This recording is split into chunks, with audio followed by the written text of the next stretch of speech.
జై బలో జగదాంబా దేవికి జై. ఈరోజు మీ ముందుకు వచ్చిన అంశం ఏమిటంటే జగదాంబ ప్రజాసేవా సమితి ఆధ్వర్యంలో మేము ఒకటే పిలిపిస్తున్నాము బంజారా జాతి బిడ్డలకు. అయ్యా బంజారా సోదరులారా, వివిధ పార్టీలో ఉండి వివిధ జెండాలు మోస్తూ మీరు వివిధ సంఘాల పేరు మీద గతంలో ఎన్నో ఉద్యమాలు చేసి మన యొక్క జాతిని ఏకదాటిపై నడిపించిన దాంట్లో అదేవిధంగా బంజారా సోదరులకు కూడా కావాల్సిన హక్కుల కోసం ఎన్నో పోరాటాలు యుద్ధాలు చేశారు మీరు.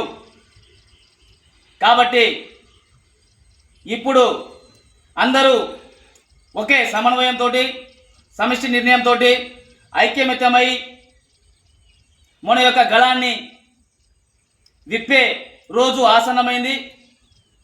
నేను ఒకటే చెప్తున్నాను, ఇన్ని రోజులు చేసిన ఉద్యమాలు ఒకరెత్తైతే ఇప్పుడు మన పంచాయతీ వెళ్ళి సుప్రీంకోర్టులో పడ్డది. అయ్యా సుప్రీంకోర్టు అంటే తమాషా ఆషామాషి కాదు.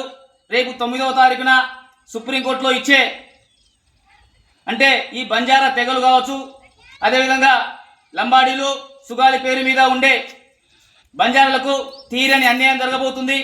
రేపు సుప్రీంకోర్టు కనుక దీన్ని తిరస్కరిస్తే ఆమోదం కనుక తెలిపితే మాత్రానికి బంజారాలో మొత్తం జాతి మొత్తము అట్టడుగున పడిపోయే ప్రమాదం చాలా ఉన్నది. కాబట్టి మన బంజారా జాతిలో మేధావులు ఉన్నారు, లాయర్లు ఉన్నారు, కలెక్టర్లు ఉన్నారు, కమిషనర్లు ఉన్నారు, పెద్ద పెద్ద ఉద్యోగస్తులు ఉన్నారు, రాజకీయ నాయకులు ఉన్నారు. ఎక్కడ నిద్రపోతున్నారు మీరంతా? అయ్యా ఇప్పుడు వచ్చి ఉద్యమాలు చేసో సమైక్యంగా రావాల్సి ఏదో నిరసన తెలిపితే ఉపయోగం లేదు. ఒక్కటే విషయం ఏంటంటే లీగల్గా మన యొక్క బంజారాల్ని ఏదైతే ఎస్టీలో జాబితాలో చేర్చారో ఆ యొక్క చట్టాల గురించి పూర్తిగా ఆహ్వాన తెలిసి సుప్రీంకోర్టులో పొందుపరిచిన అంశం మీద దృష్టి పెట్టండి. లేకపోతే భావితరాలు బంజారా బిడ్డలకి కనీసం రేషన్ బియ్యం కాదు కదా, ఏ ఉద్యోగ ఉపాధులు కూడా అన్ని కోల్పోయి మళ్ళీ వలస వెళ్ళి వేరే వేరే రాష్ట్రాల్లో కూడా వెళ్ళి పనులకు ఉపాధి కోసం బ్రతుకు జీవనం కోసం పోవాల్సి సమయం వచ్చేస్తుంది. కాబట్టి మీరు ఒక దాడిపై వచ్చి యుద్ధమో ఎవరి మీదో కక్ష కట్టుకుని పోవాల్సిన అవసరం లేదు. రాజకీయంగా వెళుతున్న ఈ యొక్క విద్రోహ శక్తులకు సరైన సమాధాన బుద్ధి చెప్పే సమయం వచ్చింది మనకి. ఇప్పుడు ఈరోజు తెలంగాణ రాష్ట్రంలో కాంగ్రెస్ పార్టీ అధికారంలో వచ్చిందంటే అది కేవలం బంజారా బిడ్డల యొక్క ఓట్లతోటే ఈ యొక్క కాంగ్రెస్ ప్రభుత్వం ఇక్కడ ఏర్పాటు చేసుకుని నానా విధాలుగా మభ్యపెట్టి ప్రలోభపెట్టి బంజారులకు తప్పుద్రోవ పట్టించి తెల్ల వెంకటరావు గారితో అదేవిధంగా సోయం బాబురావుతో కేసులు పెట్టించి మన మధ్యనే జుట్లు పట్టుకునేలా పంచాయతీ పెట్టారు. అభివృద్ధి చేయడం చేతగాక తెలంగాణలో ఎన్నో రకాల మాట ఇచ్చి హామీలు ఇచ్చి అవన్నీ చేతగాక ఈ యొక్క ఉద్యమం నిప్పురేస్తే వీళ్ళు పంచాయతీ చేసుకుంటే కాలం ఇట్లా గడిచిపోతుంది. ఈ 5 సంవత్సరాలు పబ్బం గడుపుకొని మళ్ళీ కొత్త ప్రయోగంతో మళ్ళీ అధికారంలోకి రావాలని చెప్పేసి ఈ ప్రభుత్వం చూస్తున్నది.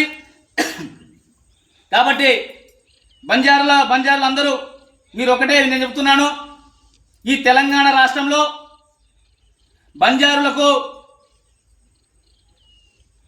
బిడ్డలకు అదేవిధంగా లంబాడి సుగాలిలాగా ఉన్న మన తెగల్లో ఏ రకంగా ఉన్నా కూడా నైతికంగా మనం ఎస్టీలోనే గతంలో ఏ చట్టం చేసినా కూడా పార్లమెంట్ అది బిల్లు పాస్ అయింది. నువ్వు నేను అనుకుంటే అయ్యేది కాదు, అది అంత తమాషా విషయం కాదు. మీరు మమ్మల్ని తప్పుద్రోవ పట్టించి అభివృద్ధి చేయడం చదగాక మనం కొట్టుకుంటే 3 వరకు ఫాయిదా అన్నట్టుగా రాజకీయ నాయకులు లబ్ధి పొందే విధంగా ఈరోజు కార్యాచరణ తీసుకుంటున్నారు. కాబట్టి రేపు 9వ తారీఖున జరిగే సుప్రీంకోర్టులో జరిగే విషయంలో ఖచ్చితమైన ఆధారాలతోటి ఏదైతే న్యాయపరమైన అంశాలతోటి లీగల్గా చూసుకుందాం. భవిష్యత్తులో కూడా ఇంకొకరు బంజారాలకి వేలు చూపడం కానీ కించపరిచే అంటే దొడ్డిదారిన వచ్చి మా యొక్క హక్కులను మా యొక్క ఉద్యోగ ఫలాలను అనిపిస్తున్నారని చెప్పేసి మాట్లాడే బుద్ధి తక్కువ వాళ్లకు ఒకటే సవాల్ విసురుతున్నాం. దమ్ముంటే మీరు బంజారాలకు ఎస్టు నుంచి తీయించే ప్రయత్నం చేయండి. కాంగ్రెస్ పార్టీ పరిస్థితి ఏమవుతుందో తెలంగాణలో రాబోయే స్థానిక ఎలక్షన్లు కావచ్చు, సార్వత్రిక ఎన్నికలు కావచ్చు, వీటిలో సరైన బుద్ధి చెప్పి గుణపాఠం చెప్పి భవిష్యత్తులో బంజారులంతా ఏకతాటిపై వచ్చి రాజ్యపాలన కోసం రాజ్యాధికార దిశగా వెళ్తున్నామని చెప్పేసి మీకు హెచ్చరిస్తున్నాము. అదేవిధంగా అయ్యా మీరు అనుకుంటున్నారు కదా సుమారుగా 50 లక్షల నుంచి 60 లక్షలు ఉన్న జనాభా బంజారులకు మీరు అంటే ఎస్టీ తెగల నుంచి తీసివేస్తే మీకు వచ్చే ఆనందం ఏందో మాకైతే అర్థం కావట్లేదు. ఈ యొక్క అంశాన్ని మీరు మీ ద్వారానే మీ పార్టీ చీఫ్ కూడా కాంగ్రెస్ పార్టీ చీఫ్ కూడా ఎక్కువ వినియోగం చేసుకుంటాం మేము. అయ్యా మీ యొక్క తెల్ల వెంకటరావు కావచ్చు, అదేవిధంగా సోయం బాబురావుకి మీరు చెప్పండి దయచేసి, ఇది రాజకీయ కోణంలోని భవిష్యత్తులో కాంగ్రెస్ పార్టీకి భవిష్యత్తు కూడా ఉండదని చెప్పేసి ఈ రకంగా మేము హెచ్చరిస్తున్నాము. అదేవిధంగా ఇప్పుడు తక్షణం మన బంజారా బిడ్డలు చేయాల్సిన విషయం ఏంటంటే ఏదైతే లీగల్గా ప్రొసీడ్ అయిన అంశాల మీద దృష్టి పెట్టాలి. ఉద్యమాలు రాష్ట్రాలు నిరసన చేయడం కంటే ప్రభుత్వం దృష్టికి ఒత్తిడి దేశిక విధానంలో ఒక రకంగా చేయాలి. అదేవిధంగా లీగల్గా సుప్రీంకోర్టులో ఏదైతే రేపు 9వ తారీఖు వెళ్ళే బెంచ్ మీద వెళ్ళే అంశం మీద ఏ రకంగా వెళ్ళాలనే అంశం మీద కూడా దృష్టి సారించి ఎంపీలు ఉన్నారు, ఎమ్మెల్యేలు ఉన్నారు, ఆయా పార్టీలో ఎస్టీ వర్గాల్లో కూడా ఎన్నో రకాల పదవులు తీసుకుని ఉన్నారు. మీ పదవులంతా నాలుగు గీసుకోవడానికి కూడా పనిచేయదు. ఎందుకంటే జాతి కోసం ఉపయోగపడిన పదవులు కూడా మనకు అవసరం లేదు. కాబట్టి ఈ సభ జగదాంబ ప్రజాసేవా సమితి నుండి ఒకటే హెచ్చరిస్తున్నాం మేము. ఇక్కడ విషయం ఏంటంటే ఎవరికి అన్యాయం జరిగినా కూడా ఒక బంజారా జాతికే కాదు, ఎవరి హక్కులు వాళ్ళు కూడా సామాజిక న్యాయం దిశగా రేపు బంజారా జాతితో పాటు సబ్బండ వర్గాలు కూడా ఎవరి హక్కులను వాళ్ళు సమన్వయంతో తీసుకొని ప్రభుత్వాన్ని కల్పించే ప్రభుత్వాల అధికారులు కావచ్చు, ఎమ్మెల్యేలు కావచ్చు, మంత్రులు కావచ్చు, వీళ్ళంతా ప్రజాక్షేత్రంలో ఏ రకంగా అంశాలను తీసుకెళ్ళి వాళ్ళని సరైన దిశగా చక్కని మార్పు తీసుకొచ్చి ప్రపంచంలో రాకెట్ ద్వారా ఏ కొత్త అంశాలని ఏం చేయాలి అంశాలని దృష్టి పెడుతుంటే మన రాజకీయ నాయకులు ఏం చేస్తున్నారంటే నీ పీక నా పీక ఇద్దరి జుట్టు కట్టి మన ఇద్దరి గొడవపడుతుంటే ఆనందపడే స్థాయికి వచ్చారు. దిగజారారు, ఇంత దారుణమైన దిగజారారు ఇవాళ. కాబట్టి మరొకసారి కాంగ్రెస్ పార్టీ నాయకులు కూడా మేము ఒకటి హెచ్చరిస్తున్నాం. అయ్యా మీరు గనక చిత్తశుద్ధి బంజారా జాతి వైపు మీరు ఉన్నట్టుంటే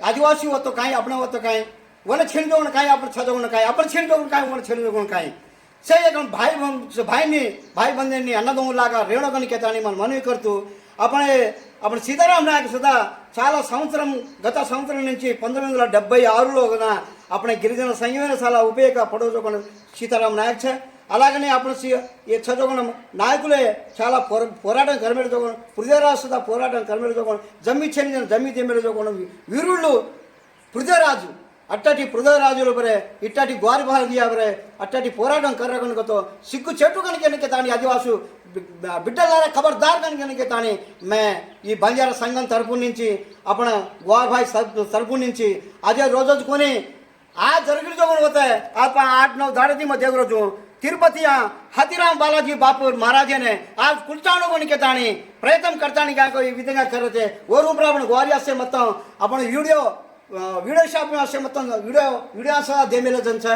అలాగనే अपने एसपी सार से ఎస్పీ నాయకుని కేతాని సేన ప్రతి ఒక్క గ్వాలియా ఛత్తీస్గఢ నాయకులనే ఎంపీలనే ఎమ్మెల్యేనే ఎంపీటీసీనే జెడ్పీటీసీనే ಸೇನೆ गोला करतानी बला करतानी एक प्रश्न एक बलातानी अपने ग्वार हेठ पड़ जा रहे काय से परसई असल वर काय कमी होगन के तानी अपने वर ई करो छे अपने हुयो जोगन सके ये अपने ग्वार में हुयो जोगन सके उया कुला पड़े कुलम अपने एक बंजारा उया आदिवासी अपने में काय हासो पाडो सके कोई वक वेला वारसत्व सके एम देने अट्टी वारसत्व सके तू कौन असल तू गवर्नमेंट लड़ाई मार ले आज मंत्री का छे రేవంత్ రెడ్డి మంత్రిగా రేవంత్ రెడ్డి వాద్ మానలేతాని రేవంత్ రెడ్డితో మీరు వాద్ మానలేతాని ఈ విధంగా కరేతో అచ్చుకొని రేవంత్ రెడ్డి గారు ఈ విధంగా మీరు కూడా దయచేసి మా ఒక్క జిల్లాలో కూడా భద్రాద్రి కొత్తగూడెం జిల్లా ఆ ప్రాంతంలో ఉన్న గిరిజనులు అదే కాకుండా రాష్ట్ర వ్యాప్తంగా దేశవ్యాప్తంగా ఉన్న గిరిజనులకి న్యాయం చేకూర్చాలనేసి నేను మనవి చేస్తున్నాను. అదే ప్రకారంగా ప్రతి ఒక్క ఏరియాలోనే ప్రతి ఒక్క గ్రామంలోనే మా దెబ్బతోటి రాబోయే ఈ ఎన్నికల్లో ఈ ఎన్నికలలో రాబోయే ఎన్నికల్లో కార్పొరేషన్ ఎన్నికలు జరుగుతున్నాయి. ఈ కార్పొరేషన్ ఎన్నికలలో కూడా మా సత్తా ఏందో మా పవర్ ఏందో నిలబడి తెగించి తెగబిచ్చి నిలదీసి అడిగి మేము గెలిచి మేము నిలదీసి అడిగి మేము దాన్ని సాధించుకుంటామని మా వార్ భాయ్ అంతా ఒకటి అయ్యేసి మేము దాన్ని సాధించుకుంటాం. అప్పుడు మా ఓట్లు ఎంతో మా ఓట్లు శాతం ఎంత అనేసి మీకు అర్థమవుతుంది. అయినా కానీ నువ్వు ఒక్క మాట అన్నావు రేవంత్ రెడ్డి గారు ముఖ్యమంత్రి గారు మీరు మాట అన్నారు గిరిజనులు బంజారాలు లేకపోతే ఆ బంజారా దెబ్బతోటి నేను గెలవలేకపోయాను అని బంజారా దెబ్బతోటి నేను గెలిచాను. ఇవాళ ఈ రోజు నుంచి నువ్వు నిన్న మొన్న ఈ వీడియోలో కూడా మేము చూస్తున్నాం, టీవీలో కూడా చూస్తూనే ఉన్నాం. నా వీడియోలో వాట్సాప్ వస్తున్నాయి, మీరు మాట్లాడిన దాన్ని కూడా వాట్సాప్లో వస్తూ ఉంటున్నాయి, మేము చూస్తూనే ఉన్నాము. కనుక ప్రకారంగా శివలాల్ మహారాజ్కి శివలాల్ హతీరాం బాపు అట్టటి ఆ హతీరాం బాపు ఒక దేవుడితోటి సమానంగా మేము కోలుకుంటున్నాము. ఆ దేవుడు మాకు దేవుడు లేకపోతే మాకు ఏ అండా లేదు. హతీరాం బాబు కూర్చాలని మీరు ప్రయత్నం చేస్తే ఆ హతీరాం బాబే మీ ప్రభుత్వాన్ని కూర్చడానికి ఖాయం అనేసి ఆ హతీరాం బాబుతో అండతోటే మేము మీరు రాబోయే ఎన్నికలను కూడా వచ్చినా కానీ కార్పొరేషన్ కానీ మీరు ఎవడు